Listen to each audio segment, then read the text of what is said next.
Hello students, कैसे हैं आप लोग। हमने लास्ट क्लास में टाइम वैल्यू ऑफ मनी का कॉन्सेप्ट डिस्कस किया था। आज हमारा टॉपिक रहेगा एनपीवी मेथड, वो हम डिस्कस करेंगे।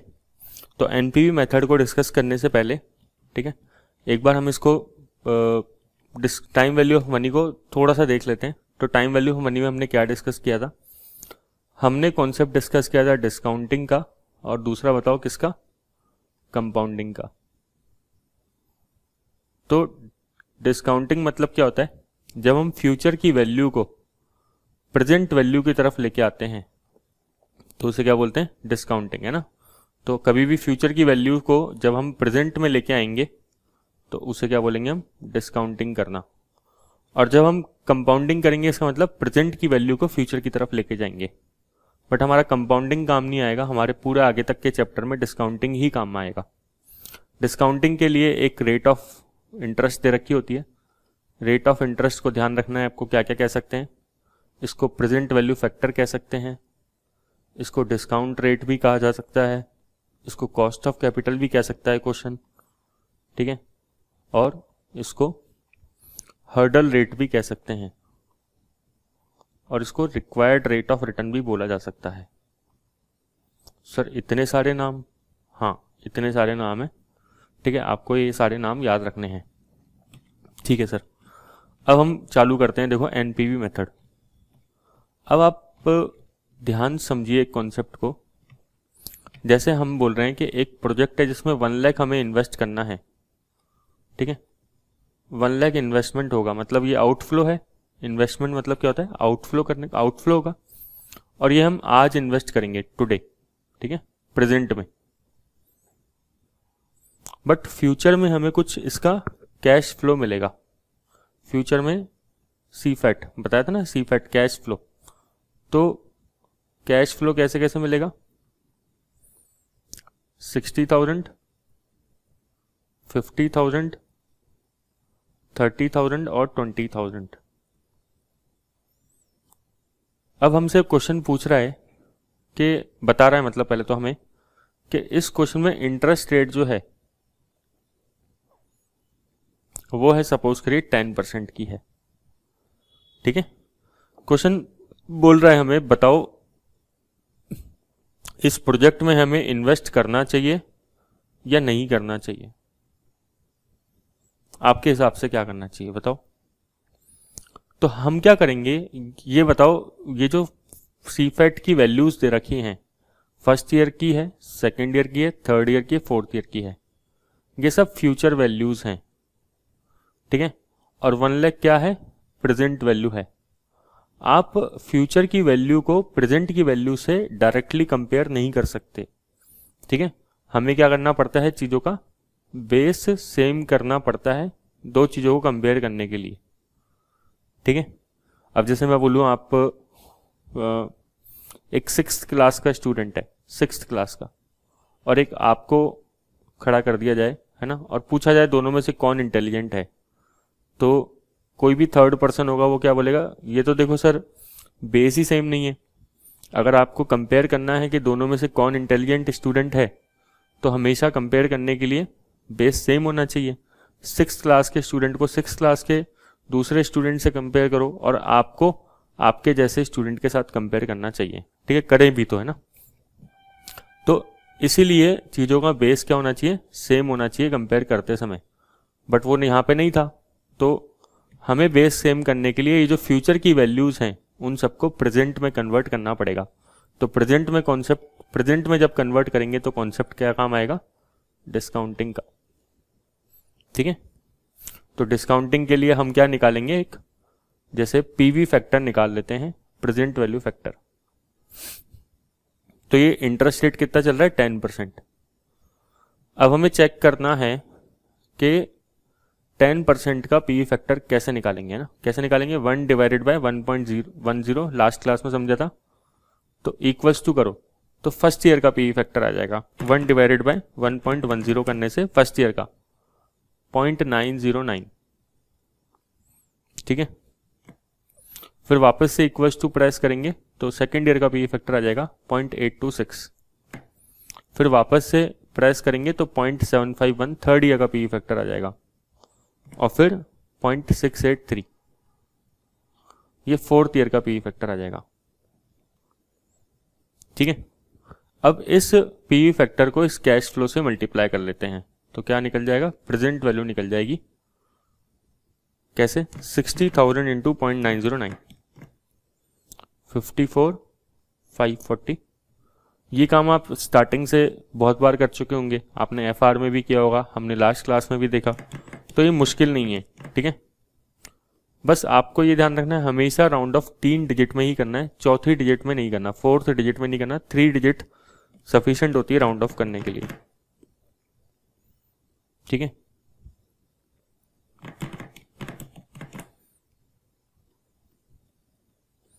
अब आप देखिए प्रेजेंट वैल्यू के टर्म्स में इसकी टोटल वैल्यू कितनी आई, 54,540 प्लस 41,300 प्लस 22,530 प्लस 13,660, मतलब 132,030। तो 132,030 को हम क्या बोलें, ये सब क्या थे, इनफ्लोज थे कि असेट की कॉस्ट है 1 लाख, लेकिन फ्यूचर में इससे ये सब फायदा होने वाला है, कैश फ्लो होंगे। तो पता है 132 क्योंकि ये प्रेजेंट वैल्यू निकाला इस कैश फ्लो का, हमने इन सब कैश फ्लो का प्रेजेंट वैल्यू निकाल दिया। तो इस 132,030 को पता है क्या बोलते हैं, present value of cash inflows या present value of CFAT, present value of cash flow after tax 132,030। इसमें से आप क्या कर लीजिए, अब देखिए फायदा हमें टोटल कितना होगा 132,030 का, उसमें और हमें आज कितनी कॉस्ट पे करनी है 1 लाख की। तो एक तरीके से हमें नेट फायदा कितना हुआ, नेट बेनिफिट कितना हुआ 32,030 का, तो इसे बोलते हैं नेट प्रेजेंट वैल्यू, एनपीवी। तो एनपीवी मतलब कितना अच्छा नाम रखा गया है, अगर आप इसके नाम के हिसाब से ही सोचो इसको, नेट प्रेजेंट वैल्यू मतलब हमने इनफ्लोज में से आउटफ्लो लेस कर दिए और नेट वैल्यू आ गई, तो उसे बोला नेट प्रेजेंट वैल्यू। और ये सब प्रेजेंट वैल्यू के टर्म्स में ही है।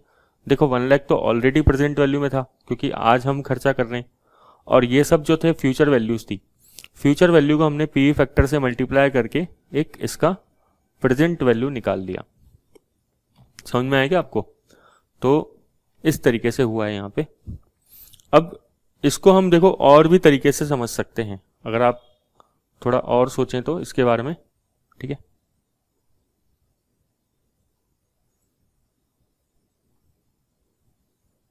मैं आपको बताता हूं कैसे इसको समझ सकते हैं।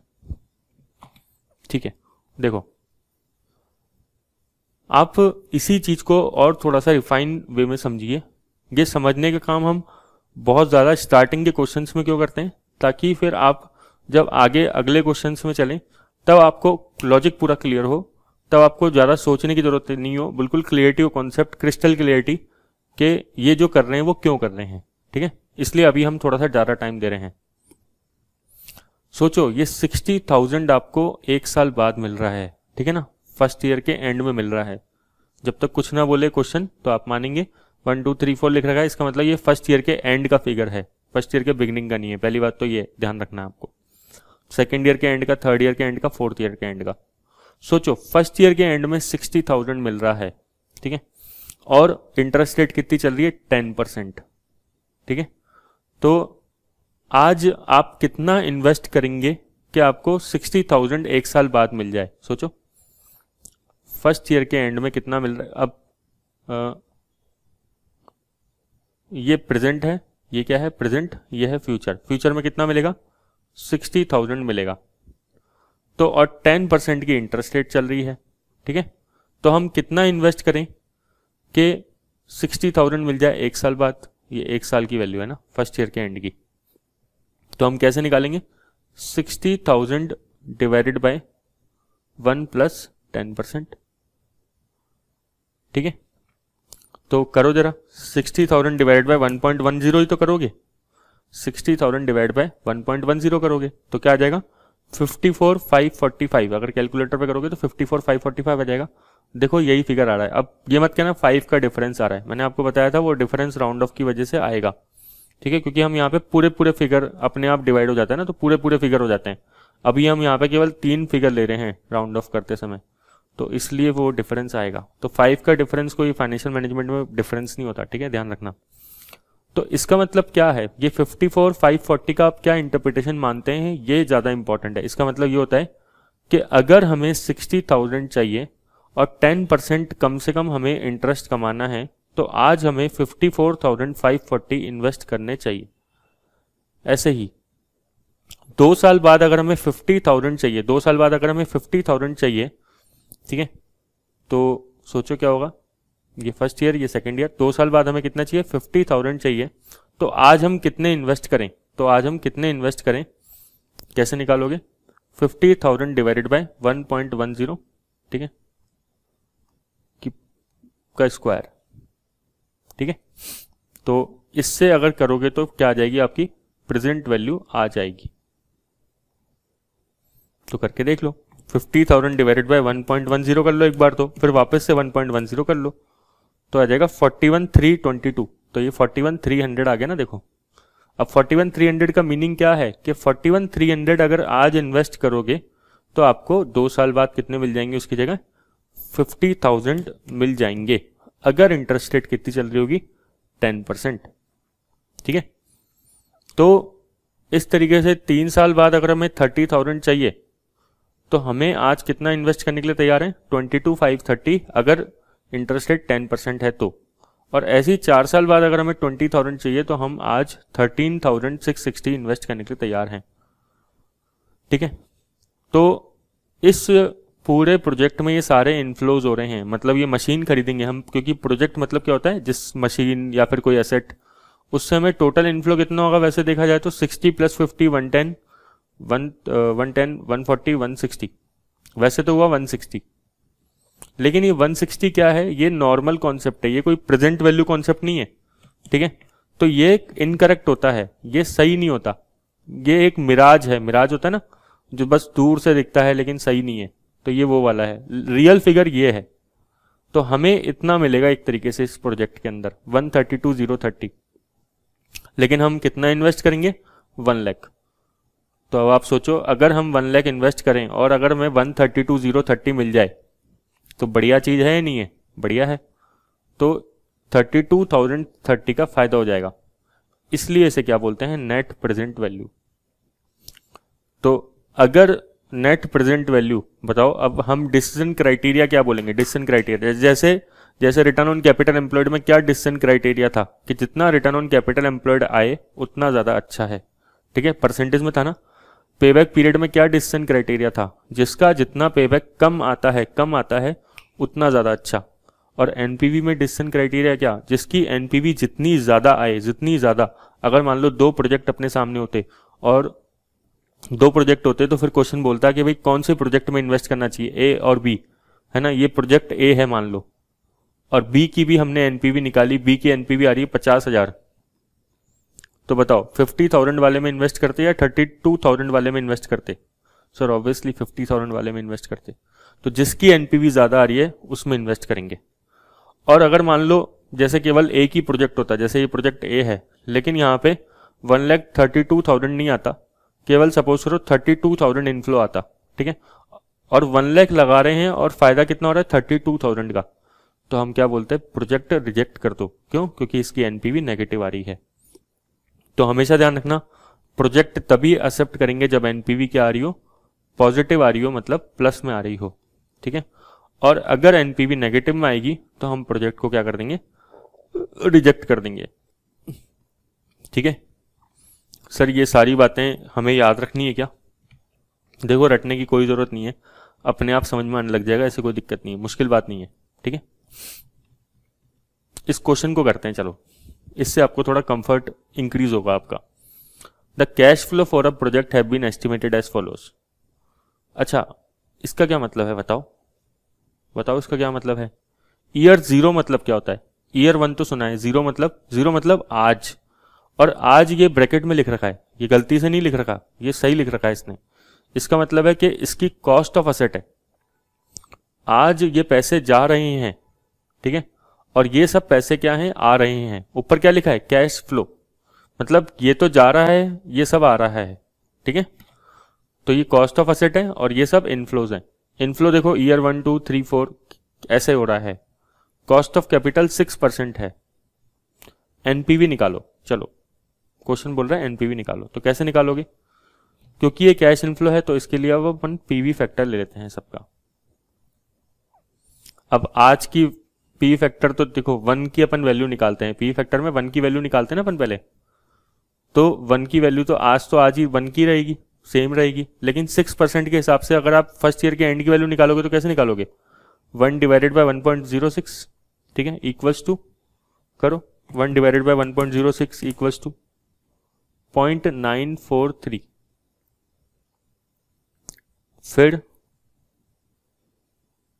0.889 तो 0.890, ठीक है, 0.890 मतलब 0.89 लिख देता हूँ, 0.839 आ रहा है, ठीक है, तो 0.840 कर देता हूँ इसको, ठीक है, 0.792 आ रहा है। अब मल्टीप्लाई कर लो, प्रेजेंट वैल्यू आ जाएगी। मल्टीप्लाई किस किस को? इनको आपस में मल्टीप्लाई कर लो, करो 6000 इंटू 0.943 तो 5658, फिर 10,000 इंटू 0.890 मतलब 8900 ऐसे ही पता लग रहा है, 8,000 इंटू 0.840 6720, फिर 7,000 इंटू 0.792 5544 6, फिर इन सबको प्लस कर लो,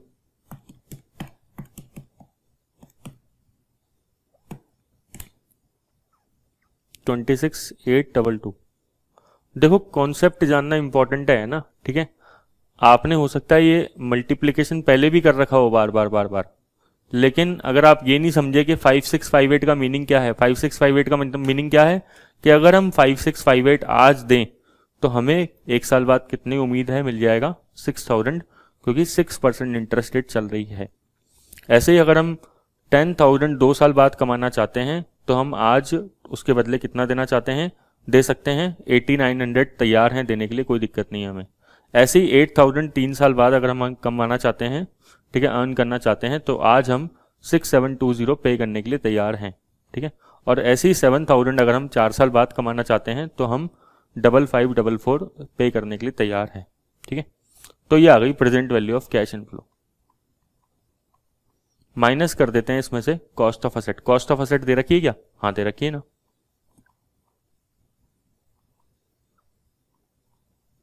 ठीक है, इसमें से 25,000 माइनस कर दो, तो ये जो थी वैल्यू 26,822, इसे क्या बोलते हैं? Present value of cash inflow, ठीक है। ये 25,000 को क्या बोलते हैं? Cost of asset.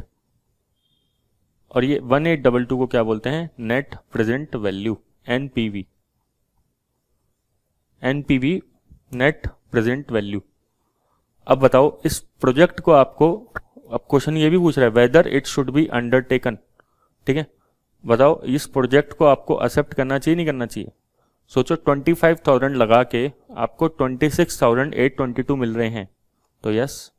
क्यों एक्सेप्ट करना चाहिए? क्योंकि इसकी एनपीवी पॉजिटिव है, प्लस में है, ठीक है। अगर ये नेगेटिव आती, माइनस में आती, 25,000 का इनफ्लो होता, 26,000 का आउटफ्लो होता, तो आप एक्सेप्ट नहीं करते, ठीक है। अभी एक्सेप्ट कर रहे हो क्योंकि पॉजिटिव है एनपीवी, इसलिए, ठीक है। इसका सॉल्यूशन मैंने बुक वाला भी दे रखा है आपको, ये देख सकते हो चाहो तो। देखो इन क्वेश्चंस को करने के बाद या मेरी क्लास देखने के बाद आपको बुक पढ़ने की कोई ज़रूरत नहीं है, ठीक है। जैसे मैं बता चुका हूँ ऑलरेडी, जितना मटेरियल था मैं पूरा का पूरा कवर कर चुका हूँ, उससे ज़्यादा ही।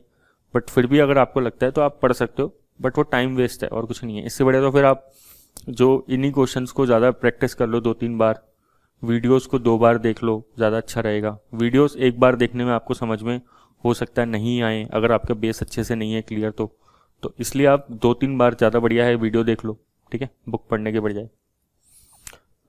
अब एक ये क्वेश्चन का चलो आप खुद आंसर निकाल के बताओ कि इसको कैसे करेंगे। सिंपल क्वेश्चन है और कुछ भी नहीं है इसमें।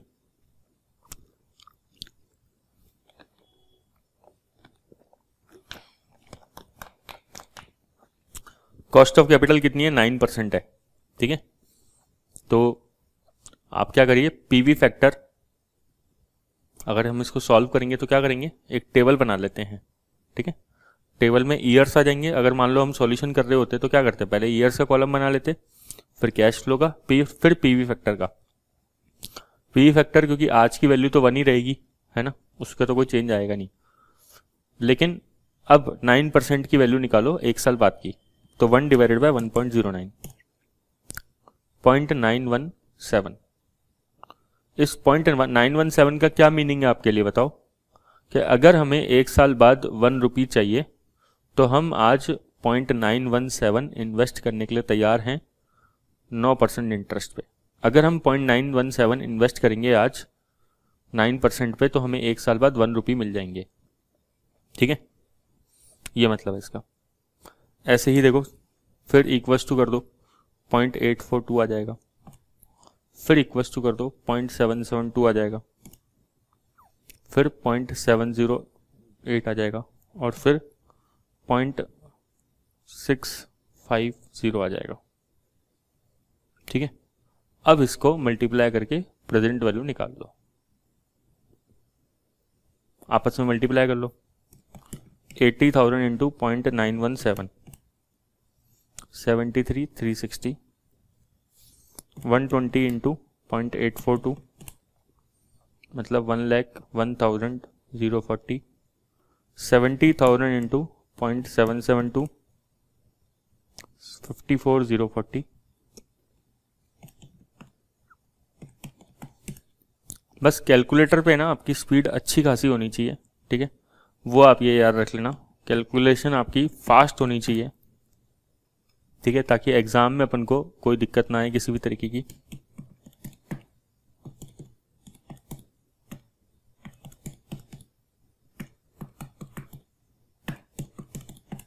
तो हो जाएगा 269,760 माइनस कॉस्ट ऑफ एसेट कितनी है, 2,40,000 है ना। तो आप चाहो तो ऊपर 2,40,000 लिख सकते हो माइनस के अंदर। तो अगर ऐसा करोगे तो एनपीवी अभी निकल जाएगी यहीं पे, लेकिन मैं ऐसा लिखता नहीं हूँ, ठीक है। तो ये आपको जब सॉल्यूशन बनाओ तो सॉल्यूशन में ये कॉलम, ये रो बनाने की ज़रूरत ही नहीं है, ठीक है।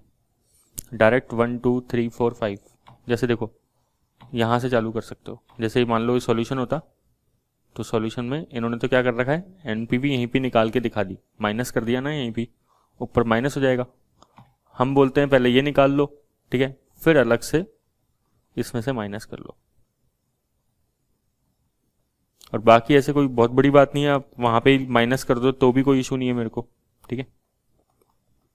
फ्लेक्सिबल रहो, देखो कॉन्सेप्ट क्लियर हो जाएगा ना तो फ्लेक्सिबल हो जाओगे आप। तो ये नेट प्रेजेंट वैल्यू आ जाएगा, नेट प्रेजेंट वैल्यू कुल मिला के मुझे यहाँ तक पहुँचना है और ये मेरा सही आना चाहिए नेट प्रेजेंट वैल्यू। अब आपसे पूछ रहा है भाई बताओ एनपीवी निकालने के बाद कि प्रोजेक्ट को करना चाहिए नहीं करना चाहिए accept, whether it should be undertaken. अगर आप होते तो इस प्रोजेक्ट को एक्सेप्ट करते या नहीं करते, हाँ करते। 29,760 का फायदा है, ठीक है, तो हम क्यों नहीं करते इस प्रोजेक्ट को एक्सेप्ट, बिल्कुल करते। तो डिसीजन क्राइटेरिया क्या है एनपीवी का, हमेशा ध्यान रखना। अगर पॉजिटिव आएगी एनपीवी तो इसका मतलब हमें प्रोजेक्ट को एक्सेप्ट करना चाहिए, मतलब हमें जितना रिटर्न चाहिए उससे अच्छा खासा मिल रहा है। अगर नेगेटिव आएगी एनपीवी तो मतलब इसका मतलब हमें अपनी जो रिटर्न चाहिए था वो नहीं मिल रहा, तो हम प्रोजेक्ट को अंडरटेक नहीं करेंगे, ठीक है। 0 आएगी तो मतलब हम ब्रेक इवन पॉइंट पे हैं, फिर प्रोजेक्ट को एक्सेप्ट करो या नहीं करो उससे कोई फर्क नहीं पड़ता, ठीक है। मतलब फिर हमारा जो कॉस्ट ऑफ कैपिटल, मतलब यहाँ पे क्या है, इंटरेस्ट रेट की बात कर रहा है ये, ठीक है। जो अपन इंटरेस्ट हमने बोला था ना, interest rate, cost of capital या फिर डिस्काउंटिंग फैक्टर, पीवी फैक्टर, सब यहाँ पे सेम है, ठीक है। क्वेश्चन कुछ भी बोल सकता है आपको। अब कॉस्ट ऑफ कैपिटल रियल में क्या होता है, जब हम कॉस्ट ऑफ कैपिटल चैप्टर पढ़ेंगे तो वहां पढ़ेंगे पूरा डिटेल में, कोई दिक्कत ही नहीं है। चलो अब हम थोड़ा सा देखते हैं कि एनपीवी के फायदे क्या हैं। सर एनपीवी मेथड खत्म हो गया क्या? नहीं, एनपीवी देखो सबसे इंपॉर्टेंट मेथड होता है और सबसे एक्यूरेट मेथड भी एनपीवी होता है। तो एनपीवी मेथड तो अभी चालू हुआ है, खत्म तो हुआ ही नहीं है। एनपीवी मेथड तो जब कैपिटल बजटिंग जब तक चलता रहेगा ना तब तक एनपीवी मेथड आता रहेगा, आता रहेगा, आता रहेगा। तो प्रेजेंट वैल्यू कॉन्सेप्ट और एनपीवी मेथड तो अब आपके साथ अटैच हो गया लाइफ टाइम। अगर आप कॉमर्स के स्टूडेंट हो, आप किसी कंपनी में काम करोगे, तो आप ये देखोगे बार बार ये सब चीज़ें आपको देखने को मिलेगी। एनपीवी तो कभी छूटेगा ही नहीं आपका। जैसे जनरल एंट्री है, तो जनरल एंट्री जब 11th में पढ़ा देते हैं तो ख़त्म थोड़ी होती है, वो तो चलती रहती है ज़िंदगी भर अपने साथ। तो सेम टू सेम यही पॉइंट है ना, एनपीवी भी बहुत इंपॉर्टेंट मेथड होता है। सबसे अच्छा मेथड एनपीवी माना जाता है। वो क्यों होता है वो अपन देखते हैं। देखो, पहली बात तो ये time value of money consider करता है, ठीक है। दूसरी बात, ये एब्सोल्यूट मेजर ऑफ रिटर्न बताता है। इसका क्या मतलब है, जैसे देखो, रिटर्न ऑन कैपिटल एम्प्लॉयड तो जो था, रिटर्न ऑन कैपिटल एम्प्लॉयड को आरओआई भी बोलते थे, रिटर्न ऑन इन्वेस्टमेंट, वो हमें किस में रिटर्न बताता था, परसेंटेज में। पेबैक मेथड जो था वो हमें किस में रिटर्न बताता था, नंबर ऑफ ईयर्स में, ठीक है। लेकिन जो एनपीवी मेथड है वो हमें बताता है एब्सोल्यूट टर्म्स में, मतलब अमाउंट में, कि कितना अमाउंट का हमें फ़ायदा हो रहा है। हमें 2,20,000 हमारे present value of cash inflow आ रही है, 2 लाख हमारे जा रहे हैं कॉस्ट ऑफ असेट, तो हमें 20,000 का फ़ायदा हो रहा है। इसे हम 20,000 को क्या बोल रहे हैं, एब्सोल्यूट फिगर बोल रहे हैं, ठीक है। अगली बात, इसमें कैश फ्लो कंसिडर होता है, ठीक है। तो कैश फ्लो कंसिडर कहाँ नहीं होता, रिटर्न ऑन कैपिटल एम्प्लॉयड में हमने देखा था वो लोग ईबीटी कंसिडर करते हैं, ठीक है, वो कैश फ्लो नहीं लेते। हाँ, लेकिन अगर पेबैक की बात करें तो पेबैक में तो कैश फ्लो कंसिडर होता है। आपको याद है पेबैक की एक बड़ी लिमिटेशन क्या थी, कि वो पोस्ट पेबैक पीरियड को कंसिडर नहीं करता था। मतलब क्या, कि अगर असेट की कॉस्ट 1 लाख है, ठीक है, और ईयर्स 1 2 3 4 लाइफ है, और पहले साल में ही 1 लाख मिल गया, और दूसरे तीसरे चौथे साल में 10,000 मिल रहा है केवल, तो पेबैक क्या बोलेगा, इस पेबैक पीरियड क्या है इसका, 1 लाख कॉस्ट है, 1 लाख फर्स्ट ईयर में इनफ्लो मिल गया, तो इसका पेबैक कितना हो गया, 1 ईयर। लेकिन पेबैक जो है बाद के कैश इनफ्लो को कंसीडर नहीं करता। लेकिन जो एनपीवी है, आप देखो एनपीवी के अंदर हमने जितने भी साल के कैश फ्लो थे उन सबको कंसीडर किया है, उन सबको कंसीडर करके टोटल वैल्यू निकाली है, फिर उसमें से कॉस्ट माइनस करी है। तो ये whole life of project consider करता है। ये सबसे इंपॉर्टेंट पॉइंट है कि maximisation of shareholders wealth को कंसीडर करता है। इसको अभी हम डिटेल में और भी ज़्यादा डिस्कस करेंगे, ठीक है, ये इंपॉर्टेंट है।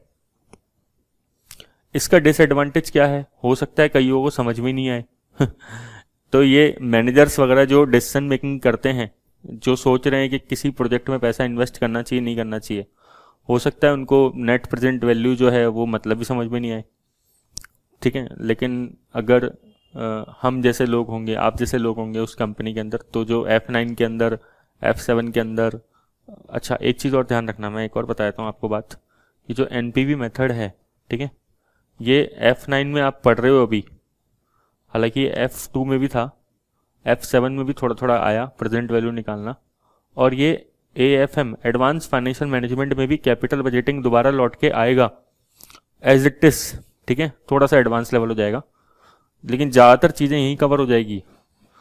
तो वहाँ पे भी आपको पढ़ना पड़ेगा एडवांस, ये जो फाइनेंशियल मैनेजमेंट है उसके अंदर, तो अभी पढ़ लो अच्छे से, ज़्यादा बढ़िया है। तो ये डिफ़िकल्ट टू एक्सप्लेन है, मैनेजर्स को कई बार थोड़ा सा मुश्किल हो जाता है समझना। अब इसमें हमें इंटरेस्ट रेट मतलब जैसे कॉस्ट ऑफ कैपिटल में अभी बोल रहा हूँ, है ना, तो इसकी कई बार नॉलेज होना कि भाई कितनी इंटरेस्ट रेट होगी। इंटरेस्ट रेट तो कई बार फ्लक्चुएट भी करती रहती है, चेंज भी करती रहती है, ठीक है। अब जैसे पिछले क्वेश्चन में हमने बोला कि interest rate cost of capital company की 9% है, ज़रूरी नहीं है हर साल सेम रहे, ठीक है। अच्छा, ये निकालेंगे कैसे, ये भी बहुत बड़ा डिस्प्यूट है। तो ये सारे इश्यूज होते हैं, थोड़ा सा कॉम्प्लेक्सिटी आ जाती है, ठीक है। बट अगर आप मेरे से बात करो तो ओवरऑल एनपीवी मेथड जो है सबसे ज़्यादा सुपीरियर है दूसरे मेथड से।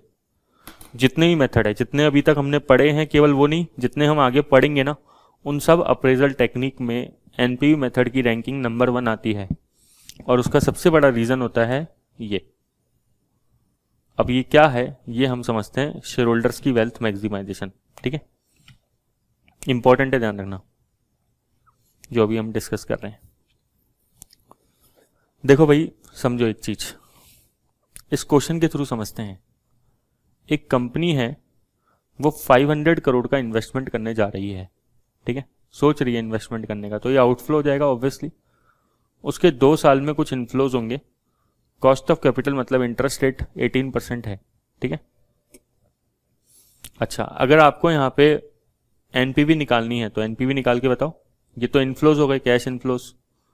पी फैक्टर आपको पता है कितना है, 18%। इसके हिसाब से निकालो, 18% के हिसाब से तो करो 1 डिवाइडेड बाय 1.18 इक्वल्स टू करो 0.847 आ जाएगा, ठीक है। 1 डिवाइडेड बाय 1.18 करोगे तो 0.847 आ जाएगा। 3 डिजिट ले लो, फिर वापस इक्वल्स टू दबाओ तो 0.718 आ जाएगा, ठीक है। तो अब आपस में मल्टीप्लाई कर लो, 300 इंटू 0.847 254.1, तो प्रेजेंट वैल्यू मल्टीप्लाई कर दोगे तो 600 इंटू 0.718 430.8, ठीक है। इन दोनों को प्लस कर लो, कितना आ जाएगा 684.9। तो ये क्या आ गया, present value of cash inflow 684.9 minus present value of cash outflow कितना 500 करोड़, तो 184.9 करोड़ क्या आ गया नेट प्रेजेंट वैल्यू, ठीक है। बट मैंने ये क्वेश्चन आपको एनपीवी निकलवाने के लिए नहीं निकलवाया, ठीक है। मैं इसमें कुछ और चाहता हूं आपसे निकलवाना। क्या निकलवाना चाहते हो सर? देखो सुनो, कंपनी को एक बात करें मोटा मोटा देखें तो 185 करोड़ का फायदा हो रहा है, ठीक है। एक बार थोड़ा सा ब्रॉड पिक्चर देखो तो कितना फायदा हो रहा है 185 करोड़, ठीक है ना। राउंड ऑफ कर देता हूं मैं थोड़ा समझने के लिए, अगर आप मजे से समझोगे तो आपको अच्छा लगेगा। अब देखो जरा, कंपनी को मतलब अगर ये प्रोजेक्ट करती है तो नेट प्रेजेंट वैल्यू, नेट फायदा कितना होगा इस प्रोजेक्ट से 185 करोड़ का फायदा होने वाला है। अब ये पता है ये जो फायदा है इससे बेनिफिट किसको होता है? कंपनी अगर प्रॉफिट कमाएगी तो उसका बेनिफिट किसको होगा? शेयर होल्डर्स को, ठीक है। और शेयर होल्डर्स की जो वेल्थ है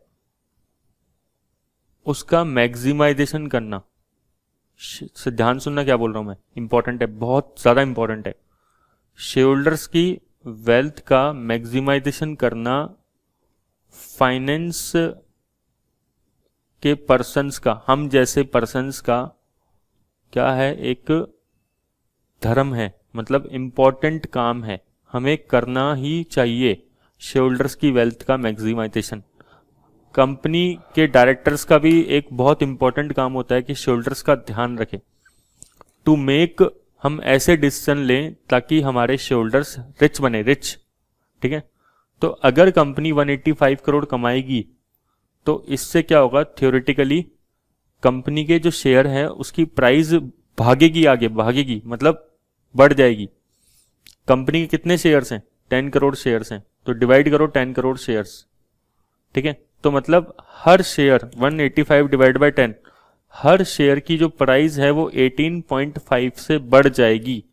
पहले शेयर की प्राइस देखो क्या लिखा है, कंपनी के जो शेयर हैं उसकी प्राइस चल रही है 45 की, ठीक है। क्या बोल रहा है, company presently has 10 crore share outstanding, मतलब कंपनी का ऑलरेडी 10 करोड़ शेयर हैं और स्टॉक एक्सचेंज में उसके शेयर की जो दाम चल रहे हैं, प्राइस चल रही है वो 45 है। तो 45 ऑलरेडी है, 18.5 से बढ़ जाएगा, ठीक है। तो थ्योरेटिकली शेयर के प्राइस कितने हो जाएंगे? 63.5 शेयर्स, 63.5 हो जाएगा एक शेयर का प्राइस, जो 45 हुआ करता था, ठीक है। और पता है आपको, अगर आप एक शेयर होल्डर हो, आप है ना, और आपके पास इस कंपनी के मान लो 100 शेयर हैं, तो पहले आपके पास 45 का एक शेयर की वैल्यू थी, तो उसकी वैल्यू क्या थी 4500, इसे बोलते हैं पोर्टफोलियो की वैल्यू, है ना। आपके शेयर की वैल्यू कितनी थी 100 शेयर्स इंटू 45, 4500। अब आपके शेयर्स की वैल्यू कितनी हो जाएगी, 100 शेयर्स तो हैं लेकिन एक शेयर की वैल्यू 63.5 हो गई, तब आपकी वैल्यू हो गई शेयर की 6350। आपको बैठे बैठे मजा आ जाएगा, आप बोलोगे यार कंपनी ने कितना अच्छा काम किया कि जो मेरे शेयर की वैल्यू 4500 थी अब वो बढ़ के 6350 हो गई। इससे बढ़िया तो कुछ बात ही नहीं है। समझ में आया आपको? ये एनपीवी का काम है। हालांकि ये देखो मेरे को पढ़ाते हुए बहुत डर लगता है ये सब कॉन्सेप्ट, क्योंकि स्टूडेंट के समझ में आए या नहीं आए, लेकिन मेरे को तो मेरा काम करना है, इसलिए मैं इसको पढ़ा ही देता हूँ क्लास के अंदर। ठीक है, अब आपको अपना काम करना है और आपको इसको समझ के दिखाना है, और टिपिकल कुछ भी नहीं है, ध्यान रखना। तो क्या कैसे समझना है आप सोचो। पहले तो एनपीवी निकाली, अब 185 करोड़ से क्या फायदा होगा? जो जितने नंबर ऑफ शेयर है ना उन सब के अंदर डिवाइड करेंगे नंबर ऑफ शेयर्स का। 10 करोड़ का जैसे 185 करोड़ का फायदा हुआ, डिवाइड बाय 10 करोड़ शेयर किया, तो हर शेयर की वैल्यू 18.5 से इंक्रीज हो जाएगी। तो जो पहले शेयर की वैल्यू 45 थी अब वो बढ़ के 63.5 हो जाएगी। तो 10 करोड़ शेयर्स जो हैं आपके, सोचो उनमें कितना फायदा होगा। इसी तरीके से क्या निकाला जाता है, इसी तरीके से जो कंपनी है, एक कॉन्सेप्ट होता है मार्केट कैपिटलाइजेशन। आपने सुना है कभी मार्केट कैप? अगर आप शेयर मार्केट थोड़ा सा फॉलो करते हो तो शेयर मार्केट कैप एक इंपॉर्टेंट वर्ड होता है, मार्केट कैप बोलते हैं इसको शॉर्ट में। तो वो कैसे निकालते हैं? जितने नंबर ऑफ शेयर्स हैं इनटू शेयर की क्या प्राइस चल रही है। ठीक है, जितने नंबर ऑफ शेयर हैं इनटू शेयर की क्या प्राइस चल रही है, आपस में मल्टीप्लाई कर दो तो मार्केट कैप आ जाएगा। तो अब सोचो, अगर शेयर की प्राइस इंक्रीज होगी तो मार्केट कैप इंक्रीज हो जाएगा। अभी हमने देखा शेयर की प्राइस पहले कितनी थी, पहले थी 45 और बढ़ के हो गई 63.5, तो मार्केट कैप इंक्रीज हो जाएगा। तो फिर शेयर होल्डर्स की जो वेल्थ है वो इंक्रीज हो जाएगी। ठीक है, और मार्केट कैप निकालते कैसे हैं? जितने भी शेयर चल रहे हैं कंपनी के, मान लो 10 करोड़ शेयर्स हैं तो इनटू शेयर की क्या प्राइस है। ठीक है, और ये इंक्रीज कैसे होती है शेयर की प्राइस? क्योंकि कंपनी अगर अच्छे अच्छे डिसीजन लेगी, जैसे अच्छे अच्छे प्रोजेक्ट करेगी, फ्यूचर के अंदर अच्छे अच्छे पैसे को इन्वेस्ट करेगी अच्छे तरीके से, जहां से ज़्यादा प्रॉफिट मिले, कंपनी को फायदा मिले, ठीक है, तो वो आपके जो शेयर की प्राइस है वो इंक्रीज हो जाएगी, उससे मार्केट कैप इंक्रीज हो जाएगा और शेयर होल्डर की वेल्थ इंक्रीज हो जाएगी। आपको ये जान के आपको पता नहीं, शायद ये पता हो या नहीं पता हो, इंडिया में रिलायंस जो है, रिलायंस इंडस्ट्रीज, ठीक है, रिलायंस अकेली ऐसी कंपनी थी पहले 2019 के अंदर जिसका मार्केट कैपिटलाइजेशन मतलब number of shares into market price पर शेयर 10 लाख करोड़ से ज़्यादा था। किससे ज़्यादा था? 10 लाख करोड़ से ज़्यादा था।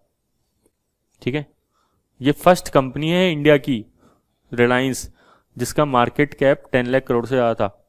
लेकिन 2020 के अंदर TCS, टाटा कंसल्टेंसी सर्विस, ठीक है, इस कंपनी का भी मार्केट कैप क्या है? 10 लाख करोड़ से ज़्यादा निकल चुका है। समझ में आया क्या? देखो, रिलायंस इंडस्ट्रीज लिमिटेड, RIL मतलब रिलायंस इंडस्ट्रीज लिमिटेड जो है वो पहली कंपनी बनी है जिसका मार्केट कैप जो है 10 लाख करोड़ से ज़्यादा है, 14 लाख करोड़, देख रहे हो। और ऐसे TCS जो है सेकंड कंपनी बन गई है जिसका मार्केट कैप क्या है? 10 लाख करोड़ से ज़्यादा है। ठीक है, ये ब्लूमबर्ग की रिपोर्ट है। तो इतना मैंने पढ़ाया, आप इतना पढ़ लीजिए, फिर अपन नेक्स्ट क्लास में डिस्कस करेंगे। NPV मेथड को हमने डिटेल में डिस्कस किया।